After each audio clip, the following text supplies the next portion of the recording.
اعوذ باللہ من الشیطان الرجیم، بسم اللہ الرحمن الرحیم۔ ناظرین کرام، آج آپ لوگوں کے سامنے پرانے زمانے میں لوگ جو اپنی بچیوں کو زندہ درگور قبروں میں ڈالتے تھے، ان کے بارے میں ایک واقعہ بیان کر رہا ہوں، آئیے میرے ساتھ سنیے، شکریہ۔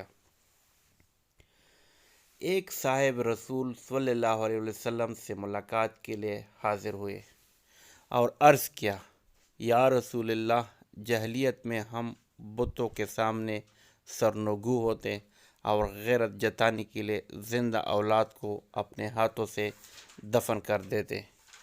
حضور، میری بچی چلنے پھرنے اور باتیں کرنے کی قابل ہو گئی۔ میری غیرت میں ہیجان پیدا ہوا اور میں اسے اپنے ہمراہ آبادی سے باہر لے گیا۔ وہاں میری ذاتی زمین میں ایک کنواں تھا۔ بیٹی مجھے ابا ابا کہتی ہوئی میرے پیچھے بھاگ رہی تھی۔ جو ہی میں کنویں پر پہنچا، اسے ہاتھ سے پکڑ کر کنویں میں پھینک دیا۔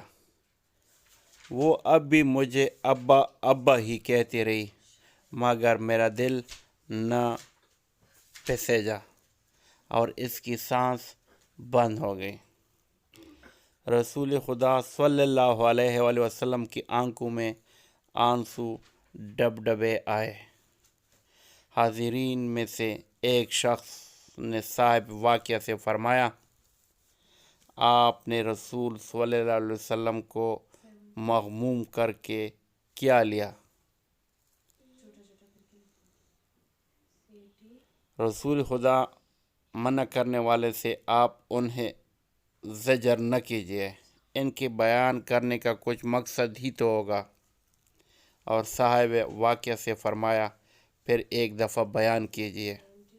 جب اس نے دوبارہ بیان کیا تو آنسو پلکوں سے ڈلک کر روساروں تک آ پہنچے، اور صاحب واقعہ سے فرمایا، خدا کا شکر ہے کہ اس نے جاہلیت کی گناہ معاف فرما دیا۔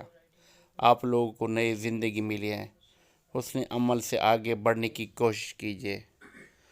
اعوذ باللہ، اللہ تعالی ہم سب پر رحم فرمائے، شکریہ۔